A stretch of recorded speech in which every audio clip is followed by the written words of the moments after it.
coded melody drifts through a forgotten concert hall, a clock frozen at 3:12, and a secret buried in the silence between two notes. This is a mystery where music conceals murder, and every rhythm could be a warning. Shadows move behind elegance, and the truth waits beneath the final crescendo. Before we begin, I'd love to know, where in the world are you listening from? And what time is it for you right now? Let me know in the comments below. Let's begin the story. It was upon a windblown evening in the early days of February that I found myself once more ensconced in the familiar surroundings of 221B Baker Street. The frost had laid its white lace upon the city's panes, and the gaslights flickered dimly behind their frost-edged glass, as if reluctant to pierce the fog that pressed close to the windows. Holmes, however, seemed impervious to the chill, seated cross-legged upon the divan, the flickering firelight catching the lean severity of his features as he perused a sheaf of correspondence with idle detachment. "Observe, Watson," said he, without lifting his eyes. "The writer of this note is left-handed, recently returned from abroad, and in possession of a pug that is not entirely house-trained." I could not help but smile. "And you divine all this from the angle of the script and a few errant smudges?" He handed me the paper with a faint air of amusement. "The ink blots trail leftward, the strokes draw from right to left. That much is elementary. As for the pug, the faint scent of ammonia upon the lower fold is, I dare say, unmistakable."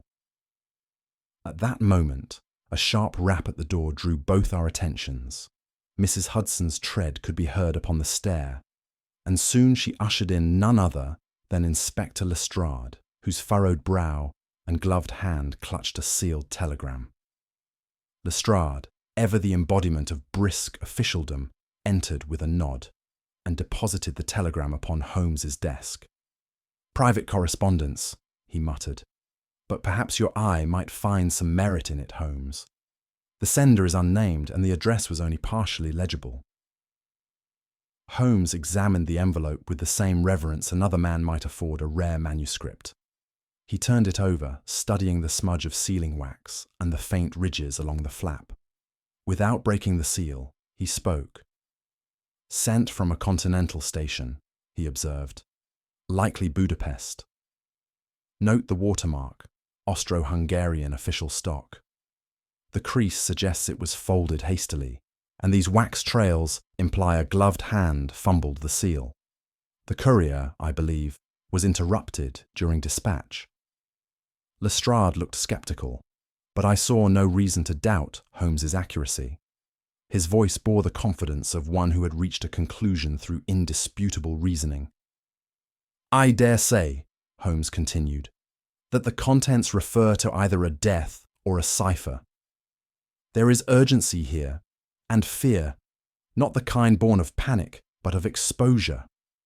Before Lestrade could reply, the bell below rang again, this time with a persistent note. It was not the call of official business, but of desperation. The woman who stepped into our rooms carried with her an air of foreign elegance, though her cloak was dusted with travel and her manner visibly strained. She was tall and angular, her cheekbones high beneath a veil of black lace, and though she kept her gloves on, I noticed the tremor that ran through her hands. "I beg your pardon for the intrusion," she said in flawless, if faintly accented English. "I had nowhere else to turn." Holmes motioned silently to the armchair by the fire. She sank into it with a sigh that was half exhaustion, half surrender. "My name is Countess Shekeley.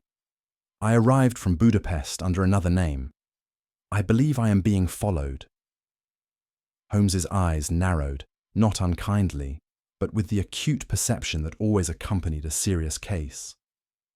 "You are not ill or injured," he said, "but you are afraid, not for your life, I think, but for your conscience."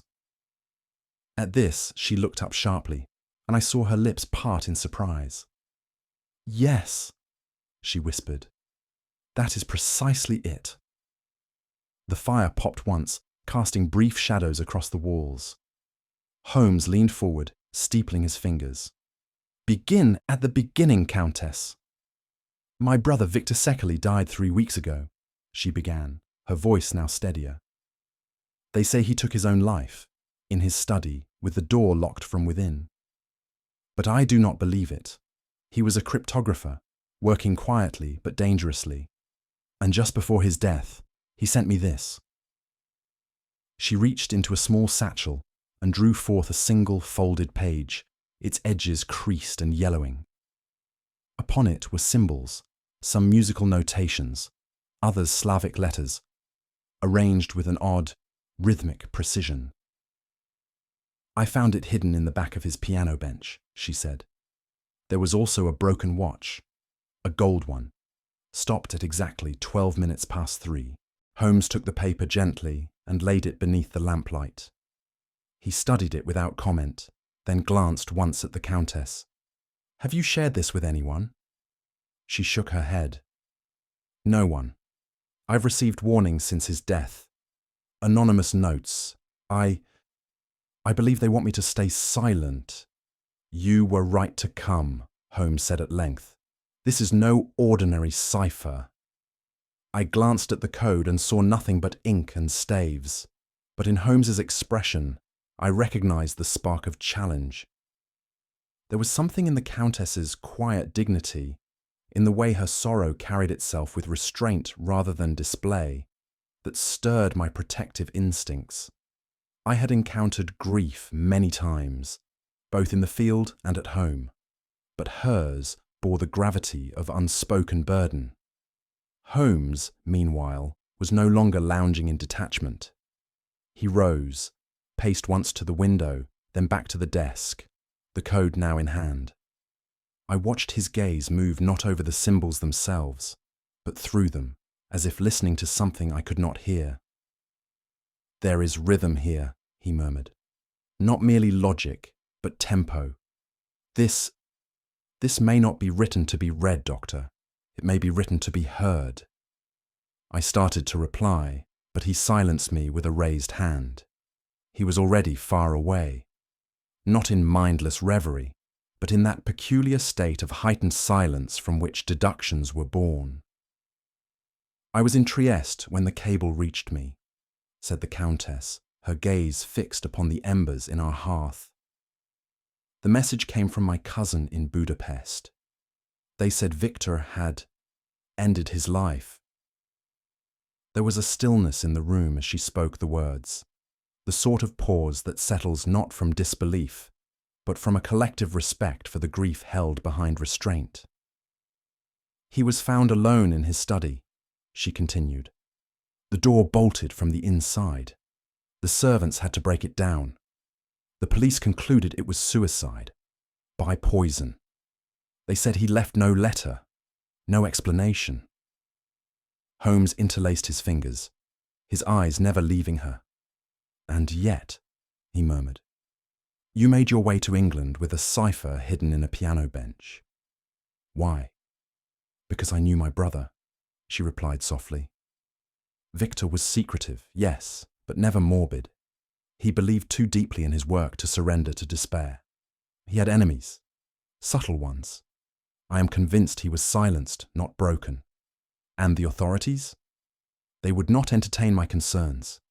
They insisted it was personal melancholy, a recluse's decline. Holmes nodded once. They judged the outward pattern but ignored the deeper rhythm. Tell me, Countess, what else did he leave behind? She drew a folded paper from her cloak. Only this, and a watch, a strange one. Holmes unfolded the page with great care, smoothing the creases along the walnut desk. I leaned forward to examine it alongside him. At first glance, it appeared a peculiar hybrid, half musical notation, half linguistic cipher. There were rows of staves dotted with sharply inked notes, yet interspersed with Cyrillic characters and slashes, as though someone had attempted to compose both a symphony and a riddle. My brother called it the double voice, the Countess said. He once told me that music could be used to disguise messages in plain hearing. I never fully grasped what he meant. Until now. Holmes traced a long finger beneath the rows of symbols, murmuring something inaudible. His brows knit together in that manner I had come to associate with the onset of a truly intricate problem.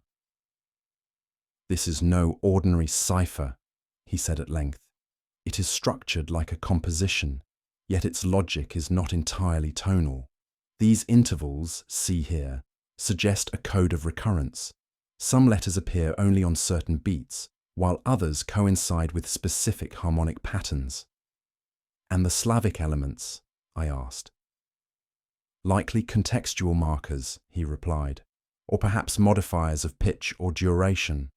We are dealing with a language that straddles two forms, one of intellect, the other of the ear." The Countess watched him closely. "So it means something then?" Holmes nodded. "I believe it may mean everything. Let us proceed with the remainder of what you brought." From a small pouch she carried close to her, the Countess withdrew a gold pocket watch, delicate, elegant, and unmistakably foreign in design. She placed it gently upon the table.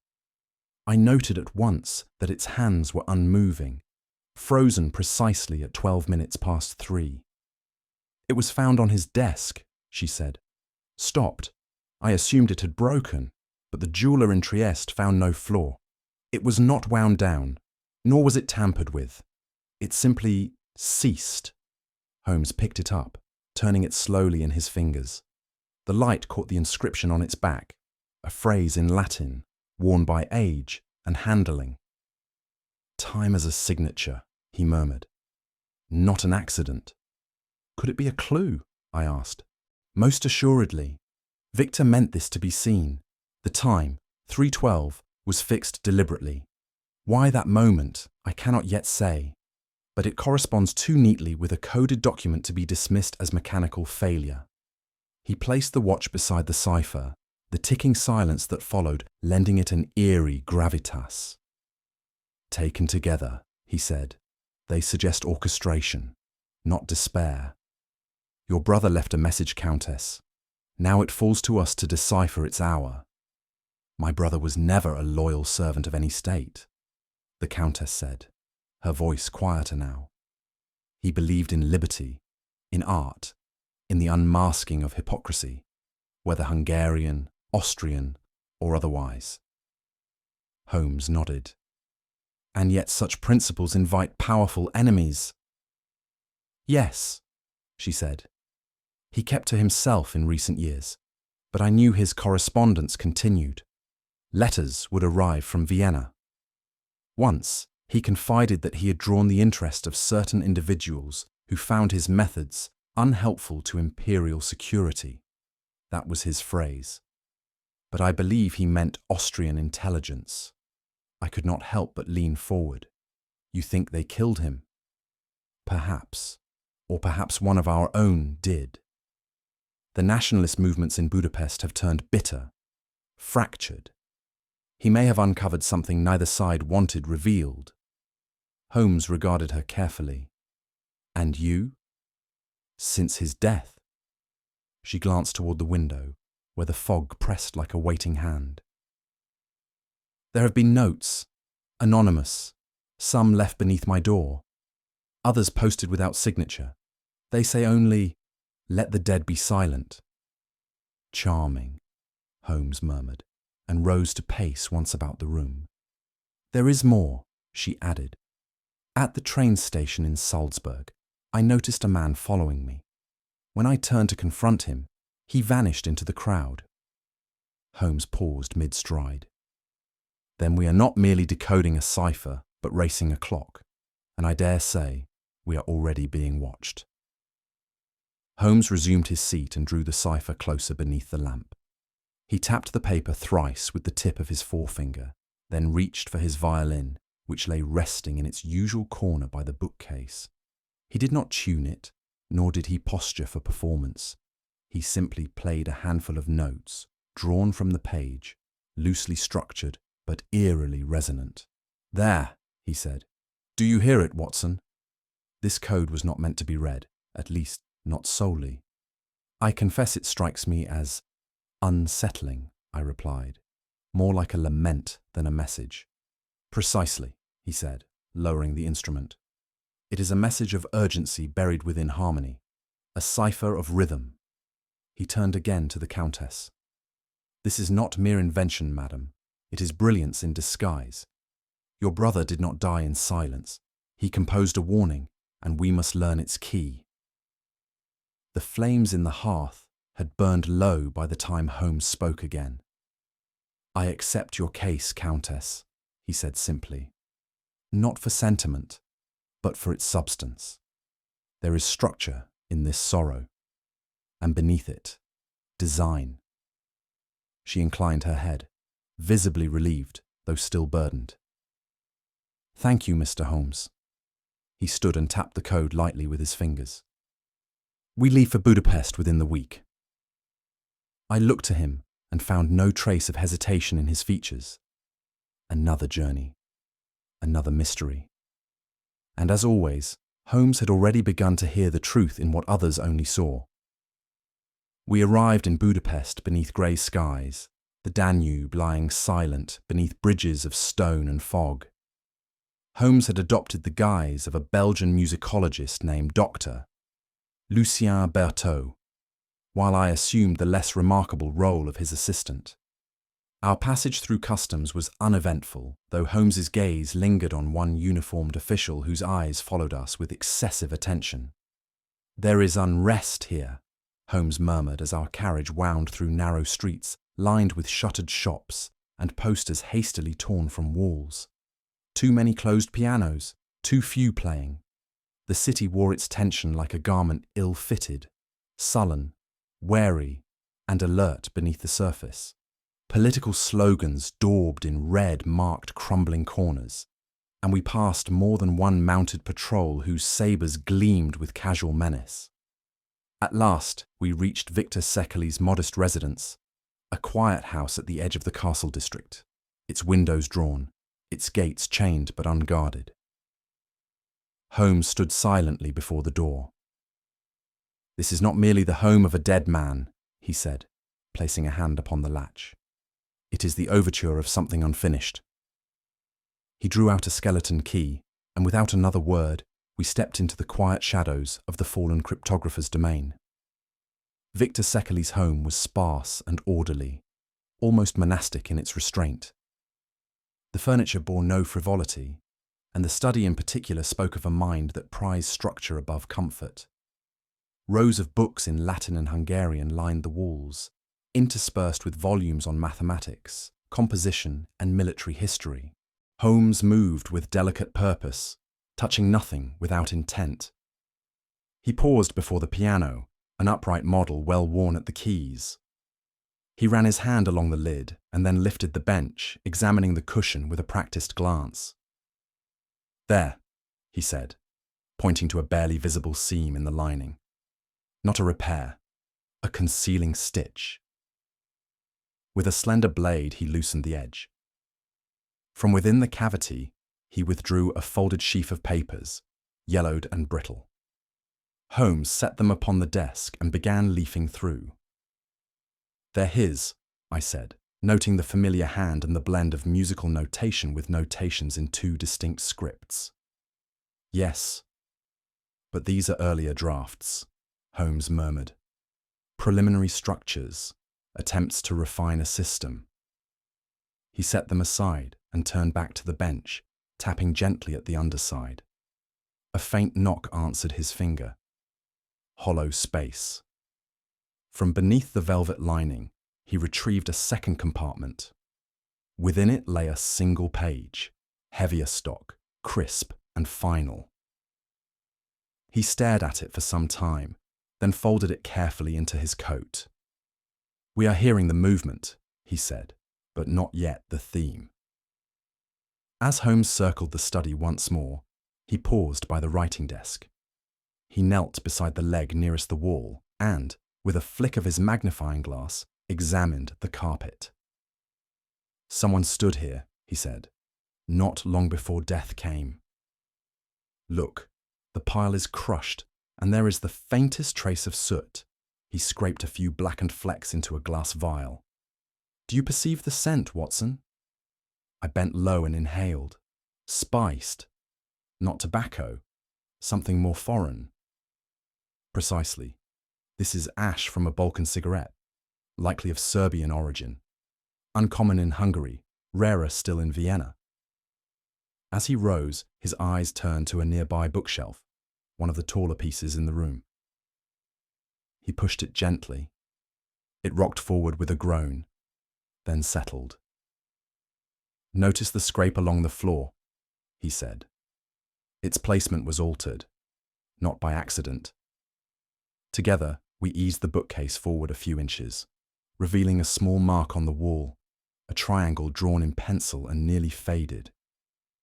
A signal, Holmes muttered. A meeting point or perhaps a hiding place. He stepped back. This house was no sanctuary. It was a staging ground, and it has not yet yielded its last whisper.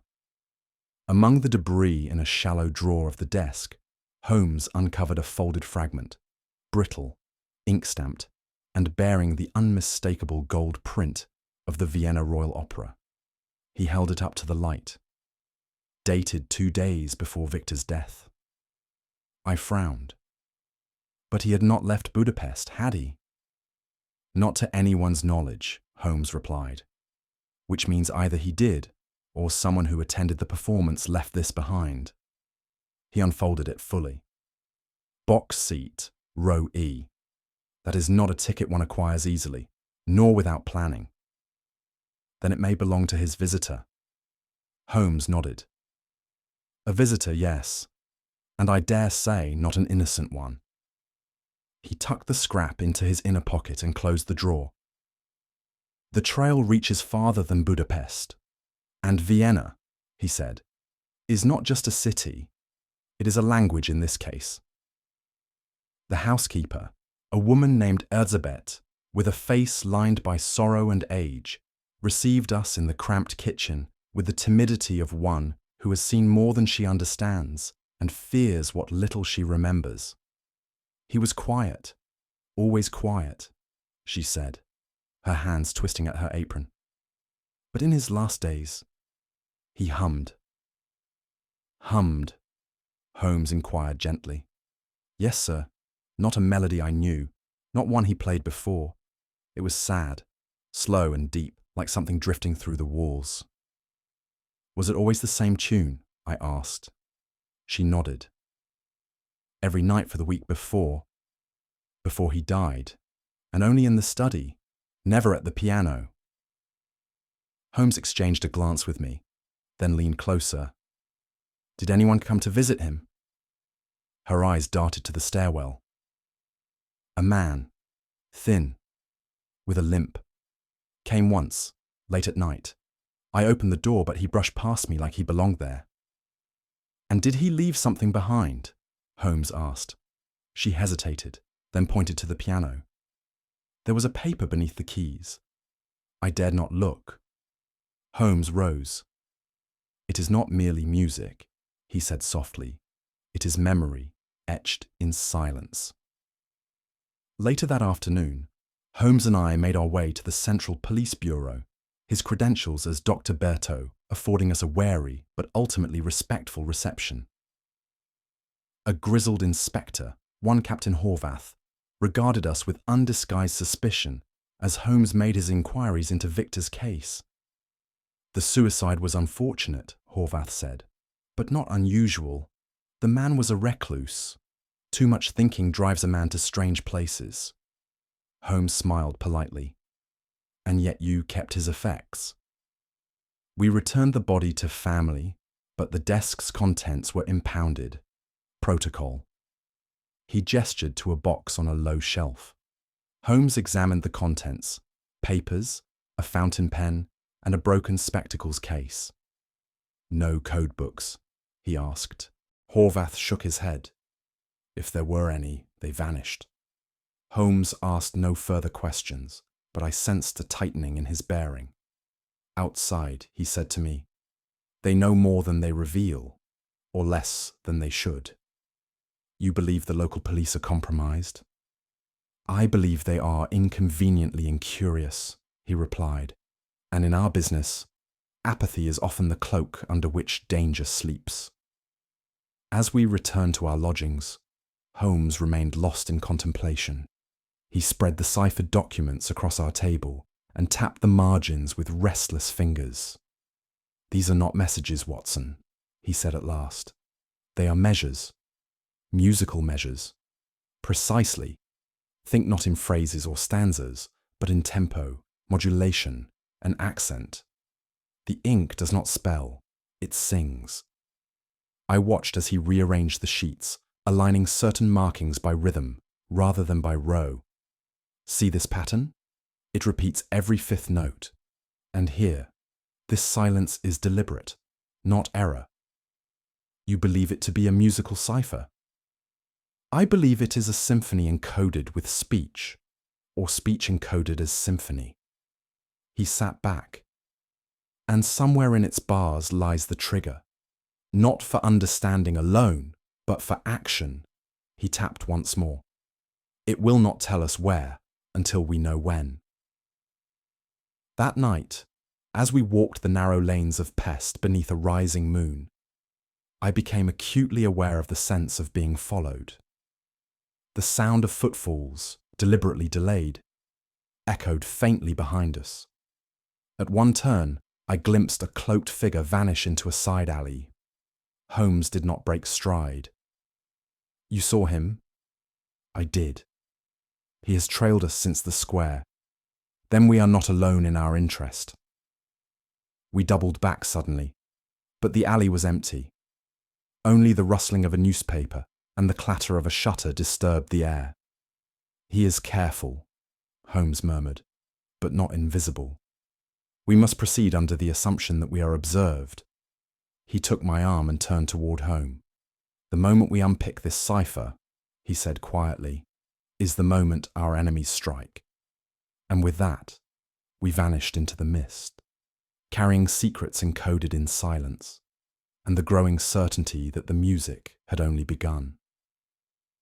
It was deep into that bitter Hungarian night, with the wind whistling through the shutters of our lodgings, when Holmes at last laid down his pen and turned toward me with that particular gleam in his eyes. The gleam that signified resolution, not speculation. "I have translated enough," he said quietly. "Enough to grasp the intention, if not yet the entirety." He tapped the coded page now spread across our writing table, annotated in his meticulous hand.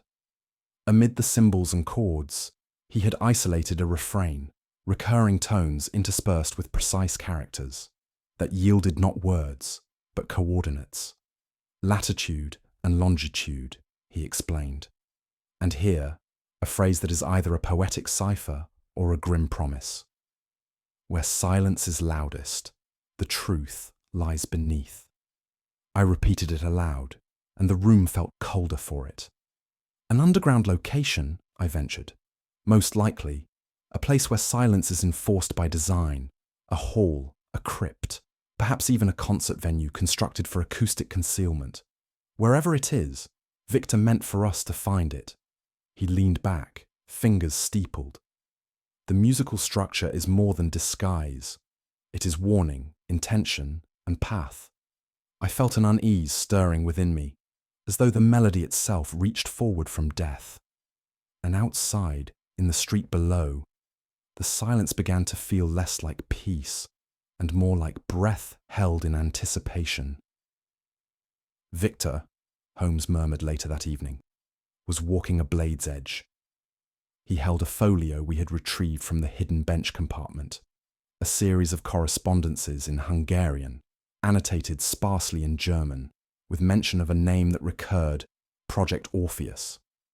"It appears he discovered a covert operation," Holmes said. "A Viennese network, musical academies and orchestras functioning as facades for intelligence transfers." He passed me one translated passage, hastily scrawled. "The final transmission shall be given in the Elysium movement. The embassy's hour must not sound." He feared something imminent, Holmes continued. An assassination or a diplomatic collapse concealed within music?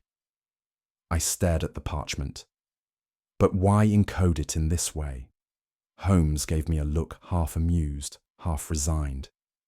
Because it ensures only the right ears will hear, and the wrong ones will not even know they've listened. He closed the folio. He was not merely killed for knowledge, but for daring to give that knowledge a voice. Outside, the church bells struck midnight. A new day had begun.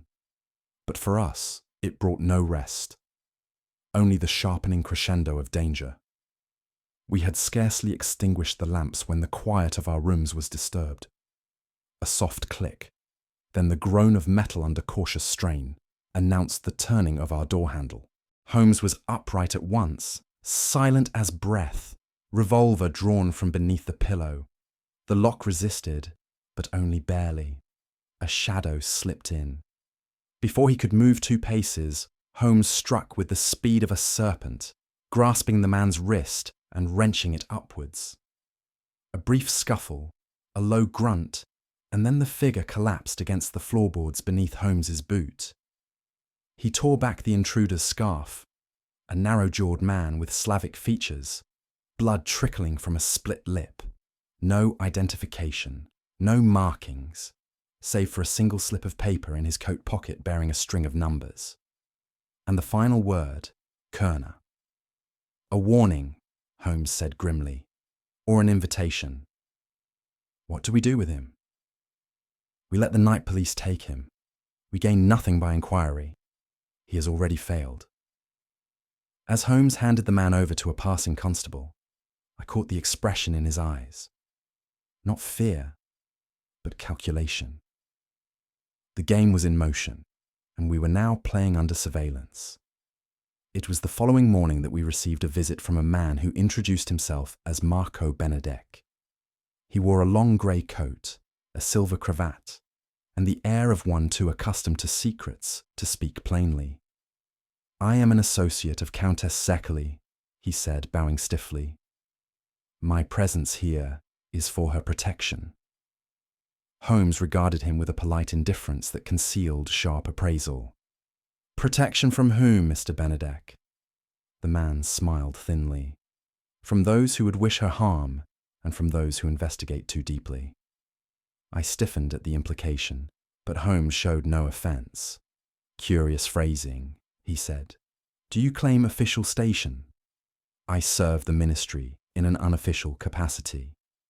"Ah," Holmes said, "an agent without agency." Benedic inclined his head. "You may call me what you wish, but should you uncover that which Victor died to protect, be certain your silence serves the greater peace."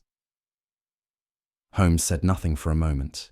Then, "And if it does not?" The man's eyes darkened.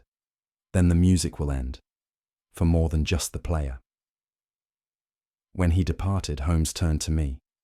"There," he said, "goes a man who holds the melody, but not the meaning."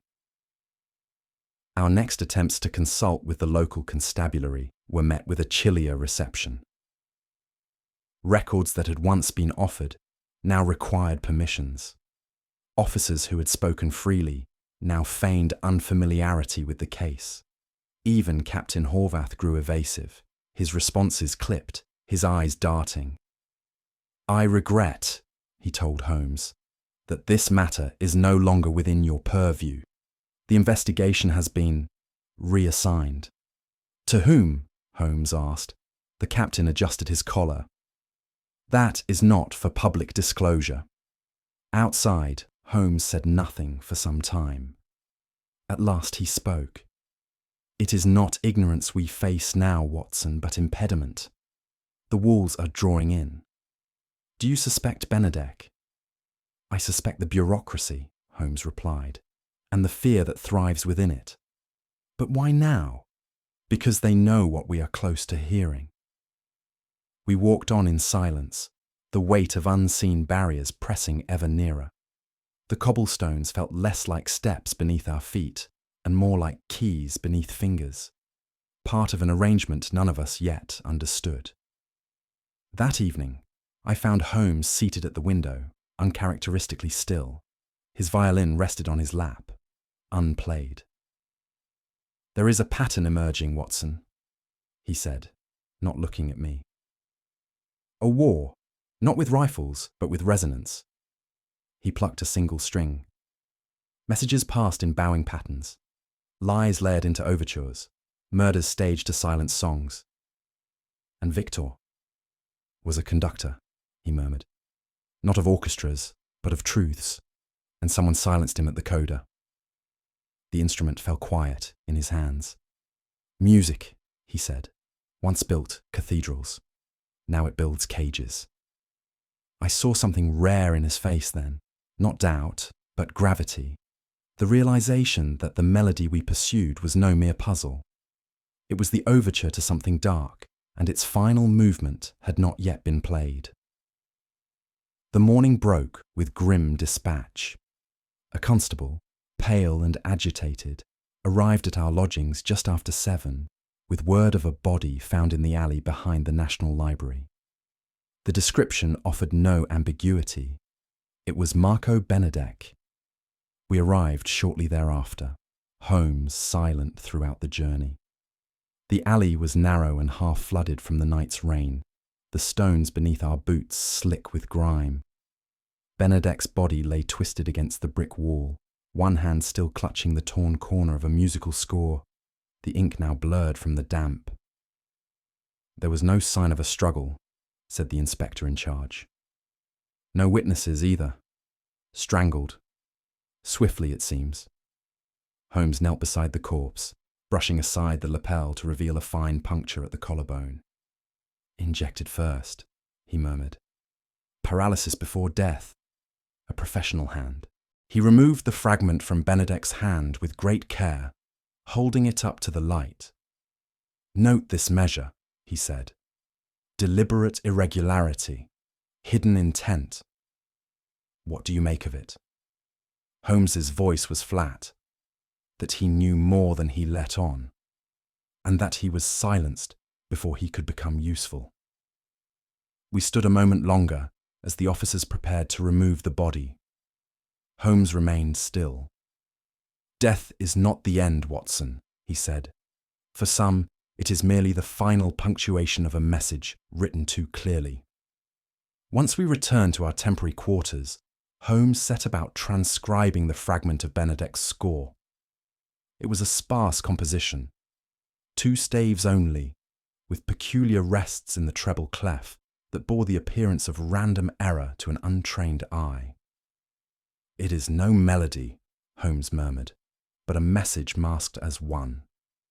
He overlaid a transparency he had drawn from Victor's earlier notes, aligning the rhythmic pauses to a cipher chart. "Every rest matches a letter," he explained, "but it is not the letter played, rather the silence observed." I watched as he filled in characters with practiced precision. At last, he sat back. "Carcosa, Donani district," he read aloud. "A place, Watson, a name long buried. Carcosa. A derelict concert hall outside the city, once a venue for imperial performances, now abandoned. Its foundations are old and cavernous. A place where music once echoed, and where silence, perhaps, now rules." He folded the paper and placed it in his breast pocket. "If Benedict died for this clue," Holmes said, "then it is not the sound we must follow, but the hush that follows it." We left within the hour, the city receding behind us into the rising veil of fog. The road to Carcosa was ill-maintained, and the hall itself loomed like a phantom of the empire, all flaking stucco and broken cornices, its doors swollen shut by years of disuse. We entered through a side access where the wood had rotted just enough to permit entry. Inside, dust hung thick in the air, undisturbed by any breeze. The grand chamber yawned before us, its once polished pews now draped in cobwebs, the velvet of its seats long since eaten by moth and time. Holmes moved as though he had walked the place before. "Note the acoustics," he whispered. "This hall was built for clarity. Every murmur could be heard from every corner.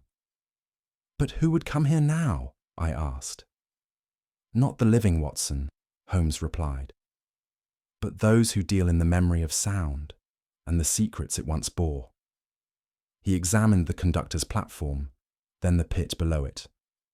At the edge of the rostrum, he tapped a floorboard. A hollow echo answered. "Beneath," he said, "where silence has been preserved like a mausoleum." He produced a narrow chisel from his coat and began to pry. Dust rose, and with it the scent of cold stone. What lay below, I could not then imagine, but I knew instinctively it would not be music. The trapdoor yielded with reluctant groans, revealing a narrow stair descending into darkness. We lit a lantern and descended carefully, our steps echoing in the hollow silence. The chamber below was stone-walled, arched like a crypt, and surprisingly expansive. Along the length of the wall stood filing cabinets, shelves and crates, all sealed, most rotted, some still bearing the faded seals of the imperial ministry. Holmes moved swiftly to a central desk, upon which rested a case of sheet music, bound in red ribbon. He untied it with reverence. The first page bore the signature of Victor Shekeley. "These are scores," Holmes said, "but they contain more than music." He leafed through them. Interspersed between arias and sonatas were ciphers written in notation, messages embedded in harmony, betrayals encrypted in melody. "These are intelligence reports," he said, "encoded in compositions. Couriers could carry these across borders as innocuous works of art. And Victor compiled them. He translated them, hid them, perhaps preserved them in hopes of eventual disclosure." He paused at one particular page. This one bears a recent date, and a title, "The Death Score." He rolled the sheet gently and tucked it into his coat. "We now possess evidence of espionage at a scale most governments would prefer buried." He looked around the chamber. "And yet the music continues, Watson. There is one more movement yet to play." We returned to our lodgings just past twilight. Holmes immediately set to decoding the death score while I secured the door and checked our modest belongings. The composition was shorter than the others, but more layered. A baroque piece filled with rising motifs and sudden drops, as though composed by a man racing against time. Holmes's pencil flew across the paper as he converted measure to symbol, rhythm to syntax. His brow was knit, the page quivering beneath his hand as meaning emerged from the obscurity. At last, he leaned back. "It is an assassination plot," he said, "coded entirely in music." He held up the final page. "It speaks of a diplomat, unnamed, scheduled to attend a performance in Vienna in 3 days.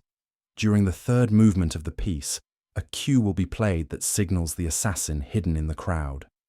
And the cue," he tapped the watch in his pocket. The same moment Victor's own timepiece froze, 3:12. A motif echoed in the code, again and again. He stood. "We must inform the embassy, but we must also ensure that the signal is never played." "And if it is?" Holmes's eyes were hard. "Then a man will die in plain view, and his killer will vanish in applause." We arrived to find the door ajar. No forced entry, no signs of struggle. The Countess's trunk remained where she had left it, her gloves folded upon the arm of the chair, and yet she was gone. Holmes's face was expressionless, but I knew the tension that underlay that calm. He surveyed the room quickly, fingers brushing the doorknob, the hem of her coat, the unlit hearth. Then his eyes stopped. On the floor near the foot of the bed lay a single violin string. He picked it up. G string, cut with precision. Could it be hers? "No," he said. "This is a signal.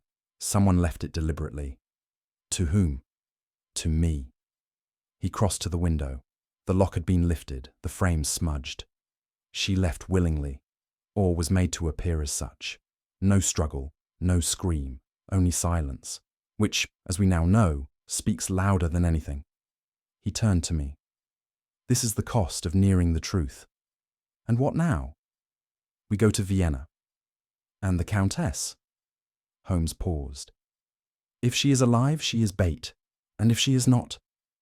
He looked at the violin string once more. Then someone has played their opening chord, and awaits our reply. Holmes sat at the dressing table of our modest suite, the Countess's gold pocket watch laid before him like a relic on an altar. Its face, still fixed at the enigmatic hour of 3:12, caught the amber light from the nearby oil lamp. This, Holmes said, is not merely a timepiece. It is a metronome of murder. I leaned forward as he tapped the cracked glass with a slender finger. It ceased at precisely 3:12, he continued. Not by accident, but by intention. The hour was frozen, locked in at the precise moment a message was meant to be transmitted. He retrieved the symphonic score Victor had annotated, unfurling it across the table. In this passage, he pointed, there is a modulation, an abrupt shift in key that defies the melodic arc. That disruption coincides, by tempo and timing, with the minute this watch signals. He folded his arms. If one were to embed a cue in music, a signal to act, one would choose the moment when all ears are drawn to a sudden change. I nodded slowly. Then Victor anticipated it. More than that, Holmes replied. He preserved it. He made this watch not a clue, but a safeguard, a silent alarm. He rose, coat already in hand. And now we must ensure that what was planned for 3:12 remains only that, a plan unfulfilled. Thus began the final movement of Holmes's design, not conducted with baton, but with mind and motive entwined. From his inner coat pocket, Holmes withdrew the torn opera ticket recovered from Victor's study, Vienna, 2 days before his death. He laid it beside the decoded cipher. Observe, he said. The performance it grants entry to was Don Giovanni, but the time, he tapped the fine print, was precisely 1930. I scanned it quickly. But how does it correspond to the Budapest performance? Holmes already had the answer. The same conductor, the same symphony, the same movement. Repeated now, here. He placed a map of the city atop the table and marked the performance venue, the Grand Concert Hall along the Danube, restored only the year before. He followed the trail from Vienna to Budapest, and Victor followed him, though too late. The assassin? A courier, likely, embedded among the musicians or audience.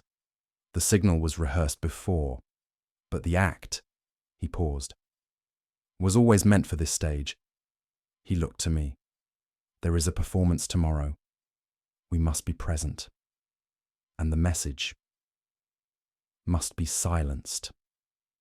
There was no theatre in Holmes's manner then, only the precision of a surgeon preparing to sever a malignancy. And I knew, without further need of words, that our path now led not to an investigation, but to an intervention. We arrived early at the concert hall on the night of the performance. Holmes had arranged a private consultation with the conductor, a stern bohemian with a fine ear and a distaste for politics. "You propose I alter the score?" he asked, aghast. "By no more than a measure," Holmes replied. "Shift this motif here, delay this crescendo by 4 bars. Enough to throw off the rhythm. Render the signal meaningless." The man studied Holmes for a long moment, then gave a single nod. From there, the trap was set. Holmes worked with an almost invisible urgency, positioning operatives from the embassy among the audience, stationing officers at the side exits, and coordinating with the theatre's lantern master for subtle visual cues. "I do not intend to catch the assassin," he told me, fastening his gloves. "I intend to expose the composer of this death." "The mastermind." "Exactly, and he will come, not to kill, but to hear his signal fly." The plan was not without risk. If the alteration was too subtle, the cue might still be recognized. If too obvious, it might alarm the enemy. Holmes placed a final marked program into my hand. "Tonight," he said, "we let the music play. but not as they composed it. Seated in the second balcony, shrouded in a lace veil and a Hungarian shawl, sat the Countess, or rather, the woman made to resemble her. She was a British agent, carefully trained in manner and movement, and now the decoy upon which our design hinged. "She must be seen," Holmes whispered, "but not recognized. Familiar enough to bait the spider, strange enough to draw it out." The woman nodded subtly from her seat below. Her posture matched Ilona's to an uncanny degree, and the gloved hand held a program folded just so, revealing, in bold, the title of the final piece, Requiem in Silence. As the orchestra filed into the pit, Holmes remained beside me, eyes scanning the crowd with a predator's patience. "There," he murmured at last. A figure had entered the conductor's box, tall, severe, immaculately dressed in Viennese fashion. He took his seat without applause, as if it belonged to him by right. Holmes's fingers tightened on the brim of his hat. "He is not the player," he said. "He is the composer, and he has come to ensure his symphony ends in silence." The hall darkened. The musicians raised their instruments, and the performance began. The second movement passed without incident, though Holmes's eyes never left the figure in the conductor's box. As the third began, I felt a palpable shift in the air. The rising tension of tempo, the subtle glance between oboist and cellist, the kind of energy that gathers before a storm. Then came the passage, familiar now from Victor's notes. But what reached our ears was not the message Victor feared. The motif had been shifted, its cues obscured, the code rendered inert by a dissonant chord. And in that moment, the man in the box rose abruptly. Holmes was faster. He was upon the man before I'd fully registered the movement, gripping his shoulder, whispering something that caused the figure to pale, then sit. Holmes signalled the plainclothes officers stationed at either side. They converged without hesitation. The man made no resistance. He merely turned, and for the first time I saw his face. There was something hollow in it. Not rage nor fear, but the despair of a conductor whose orchestra had betrayed him at the final bar. The message had been composed, but it had not been heard, and the silence that followed was not triumph, but revelation. At precisely 3:12, as the violins trembled into a final unresolved chord, Holmes leaned close to the man, now flanked by guards. "The signal was cut," he said quietly. "Your orchestra played the wrong notes." The man said nothing. Holmes opened his palm to reveal the altered score, annotated with Victor's original timings. "You composed death into music," he continued, "but music, like truth, may be rearranged." The hall erupted in applause. The final movement concluded. As the man was led away, Holmes turned to me. "It is done," he said. I looked toward the empty conductor's podium, the score pages fluttering in still air. "Did we stop the assassination?" I asked. Holmes nodded once. "But not the intention. That lingers, unfinished, unresolved." He tucked the program into his coat, and with that, the music ended. Not with harmony, but with absence. A silence that echoed far longer than sound. As the final echoes of the interrupted performance dissolved into murmurs and rustling programs, Holmes escorted the detained figure, now surrounded by plainclothes agents, to a private chamber behind the theatre. The man removed his gloves with an air of resignation, as if the act of concealment had exhausted him beyond resistance. "Emile Corner," Holmes said, offering the name not as a question but a declaration. The man inclined his head slightly. "I wondered how long it would take you." "You concealed your presence well," Holmes admitted, "but not your ambition. The orchestra was merely your mouthpiece." He gestured to the crumpled program on the table. "You altered scores, constructed musical ciphers, and buried orders within rhythm and tone, admirably complex. But you overlooked one variable. Corner arched a brow. Conscience, Holmes said. At this, the man's shoulders twitched. Whether in amusement or shame, I could not say. I tried to preserve what I could, Corner muttered.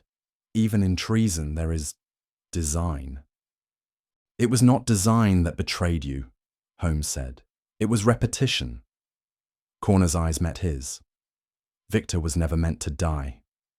And yet, Holmes replied coldly, you stood at the podium of his funeral, baton in hand. The conductor sank into the armchair, hands clasped tightly before him. For a moment, he stared at the patterned carpet as though seeking some order there. He would not yield, Corner murmured. Not even after we warned him. You murdered him, I said, quietly. Corner did not look up. We were colleagues once. He believed in ideas, in causes, but he forgot the world we live in. Nations whisper across borders now, not with ink or telegrams, but with coded sonatas and chamber pieces. We were pioneers, he and I. He exhaled a slow breath.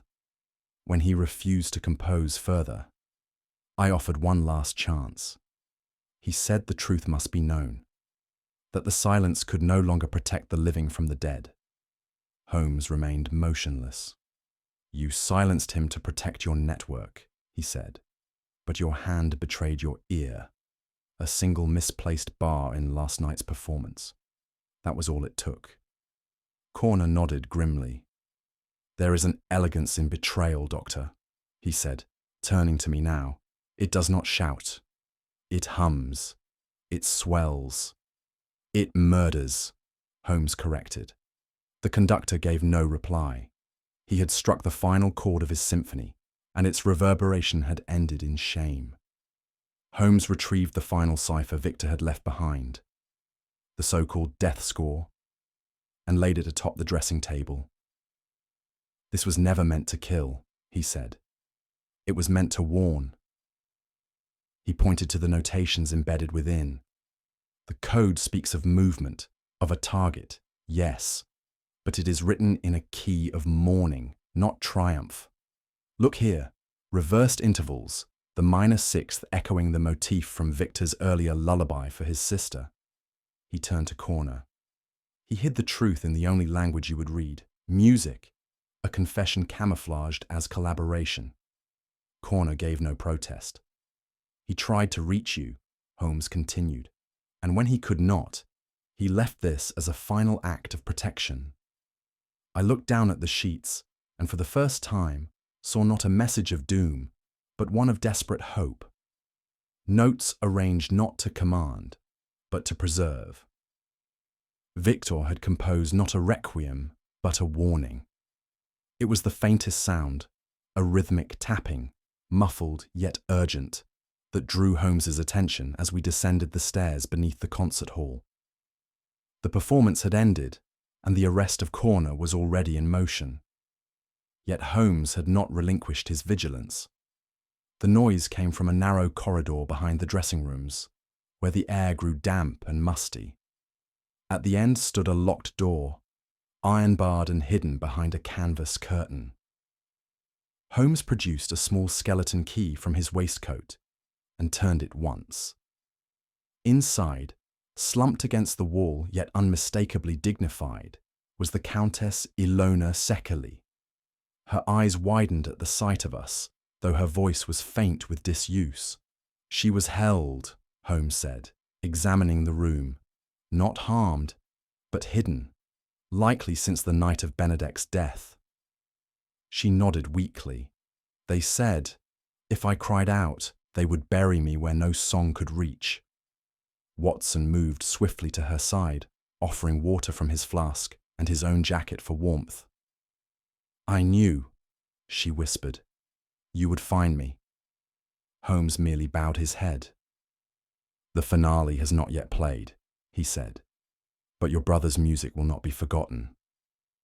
Even as Holmes and I led the Countess to safety, officers at the theatre worked swiftly to detain a second figure. an unassuming violinist whose instrument case concealed more than sheet music. The man carried a modified pistol, disguised beneath resin and rosin. The assassin had been instructed to act at 3:12, timed precisely with the third movement's climax, but the altered score and Corner's arrest had unraveled the design before the bow could strike its fatal note. The intended target, an envoy from the French ministry, had departed unharmed, none the wiser that his fate had nearly been sealed by a crescendo. Holmes watched from the balcony as the officers led the musician away. "Precision, Watson," he murmured. "Even murder requires it."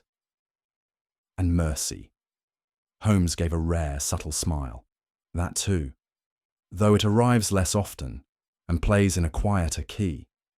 With Emile Corner's confession, the network unraveled swiftly, its members named, its archives seized, its music silenced. As we prepared to depart Budapest, Holmes lingered a moment upon the empty stage, gazing at the conductor's podium. "Music, like man," he said, "can be forged into beauty or bent into betrayal. It is neither good nor evil, it merely waits to be used." I asked him if he mourned the loss of such genius. Holmes replied, "I mourn only its application." And thus the curtain fell, not just upon a concert, but upon a quiet war fought in quarter notes and shadows. There is a singular peace that settles upon the walls of Baker Street when one has returned from danger with both answers and breath intact.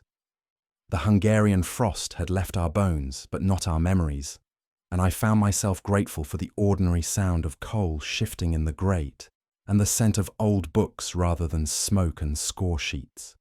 It was in this familiar quietude that Inspector Lestrade arrived, hat in hand, and curiosity piqued to its fullest. "Well, Mr. Holmes," he began, lowering himself onto our settee with cautious reverence, "you've been abroad, I hear, and stirred up no small trouble amongst the musical classes." Holmes, seated in his armchair, his violin resting idle on his lap, merely nodded. "A symphony was indeed performed, Lestrade, but not the one intended." "I should like to hear the tale," the inspector said, "though I confess music is not my strong suit." Holmes's smile was nearly imperceptible. "Then allow me," he replied, "to transpose it into your key." Holmes rose and gestured to a rolled folio upon the desk. From it, he withdrew the annotated sheet music recovered from the concert hall's vault. "This," he said, "is not merely a score, it is a steganogram, information concealed within structure, visible only to those trained to interpret pattern as language." Lestrade furrowed his brow. "A musical code." "Precisely," Holmes confirmed. "The tempo served as timing, the motifs as phrases, key changes marked instructions. Each bar was not written to be heard, but to be understood, by ears attuned to treachery." He laid the page before us. This particular composition concealed instructions for political assassination, embedded so seamlessly within its structure that no casual listener would suspect a thing. But to one who knew the system, who had the cipher's key, it was a map. Lestrade looked at the notes blankly. "And yet, Holmes," I asked, "why not simply write it down?" "Because ink can be intercepted," Holmes replied. "But a performance, who listens for secrets in a violin solo?" He turned the page. Victor Shekeley understood that the ear, not the eye, was the final frontier of espionage. And in that moment, I grasped the scale of the deception, how even beauty could become a mask. Holmes reached for the gold watch that had started it all, the Countess's final keepsake from her brother. He turned it over in his palm, then held it up for Lestrade to see. "Frozen at 3:12, he said, seemingly insignificant until one considers the third movement of the symphony in question. He opened the score once more and pointed to a marked key change precisely aligned with that timing. At that moment, Holmes explained, a modulation occurs, a shift from minor to major, an unusual structural choice given the preceding movement's character. It is there the code instructed the assassin to act. Lestrade blinked. And the watch. Victor set it deliberately, Holmes said. To preserve the moment, to anchor it, should all else be lost. It was not a time of death. It was the hour of planned death. He placed the watch gently upon the table, and in doing so, he composed a monument, silent, ticking only in meaning. Victor Shekeley, Holmes continued, was no traitor, Lestrade. He was a man caught between the ideal of truth and the machinery of statecraft. His compositions began as acts of duty, but in the end, they became acts of defiance. He tapped the edge of the score. This code is imperfect, intentionally so. Slavic substitutions contradict expected intervals. Rhythmic motifs repeat in a manner inconsistent with concealment. It was never meant to succeed. It was meant to be found. I interjected. So the code was a confession? Holmes nodded. A warning disguised as compliance. He knew the net would close around him, and he knew that words would not suffice. So he let his resistance ring out in a minor key. Lestrade looked genuinely moved, though uncertain why. To betray a conspiracy by pretending to serve it, Holmes said softly, is the work of either a genius or a ghost. In Shekeley, it seemed, we had found both. Holmes allowed himself a rare note of satisfaction as he relayed the culmination of his plan. I approached the conductor with a simple request. Shift the measure, alter the cue, delay the signal. Lestrade blinked. A few notes changed the course of a murder? Indeed, Holmes replied. The assassin was trained to respond to a particular musical phrase, timed to a precise second.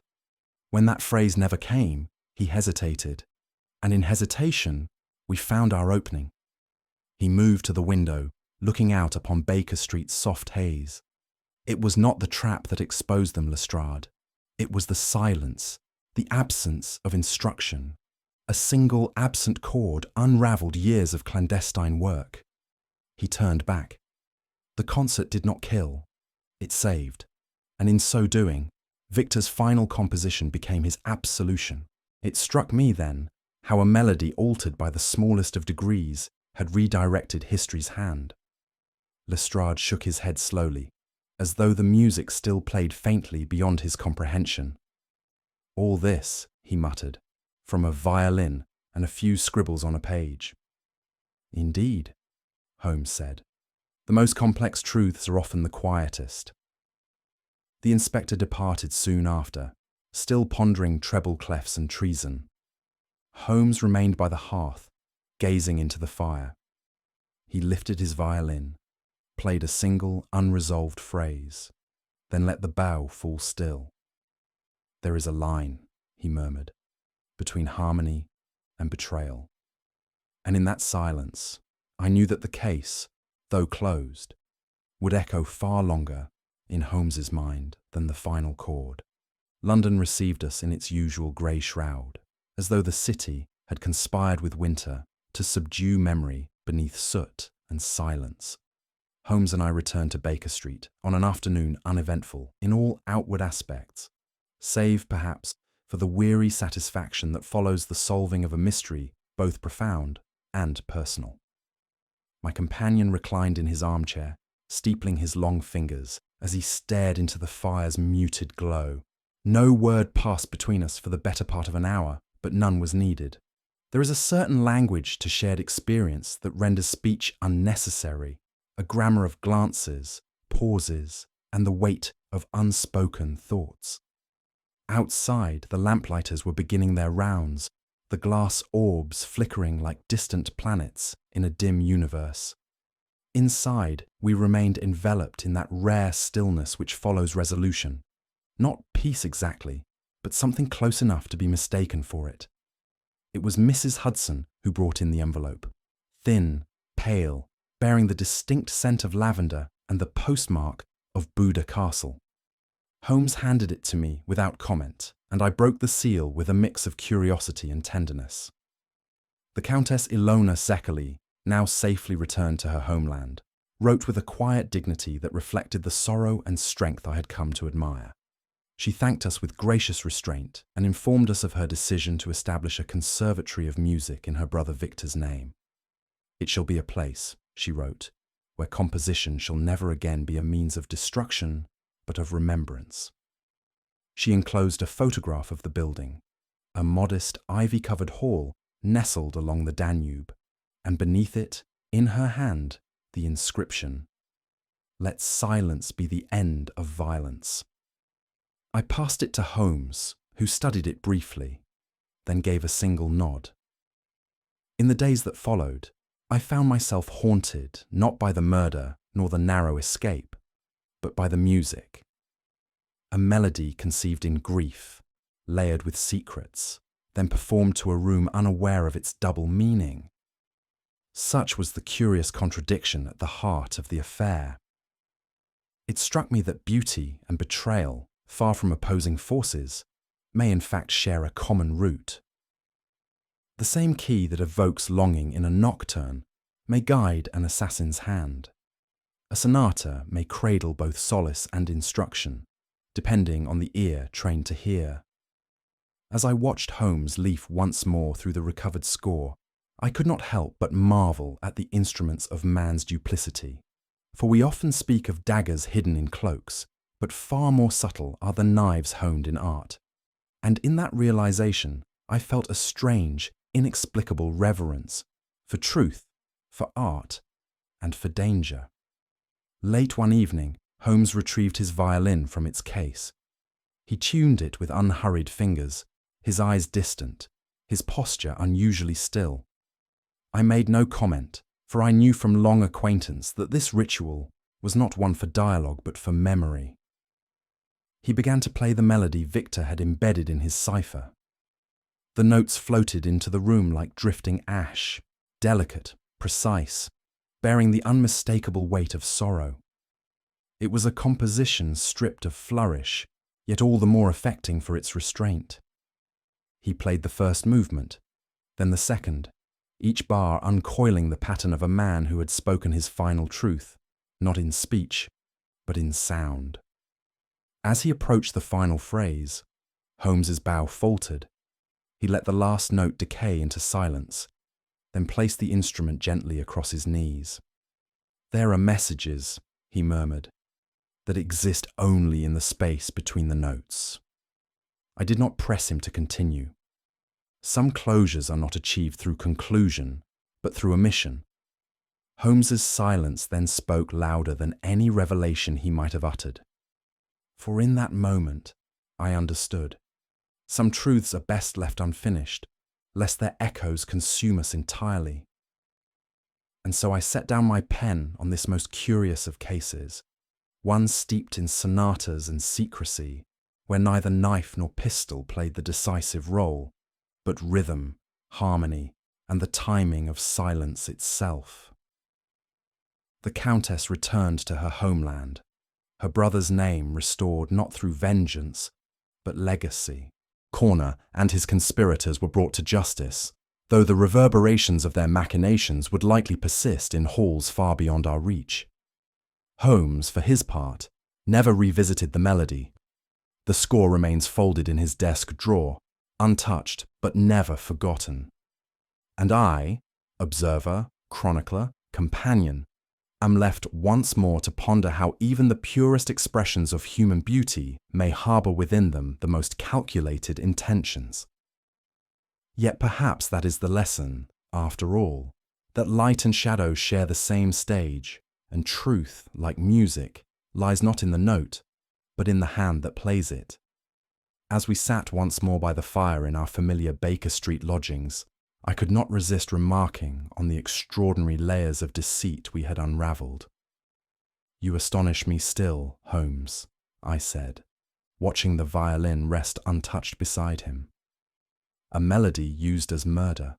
Who would imagine it?" Holmes gave a faint smile, his eyes fixed on the glowing embers.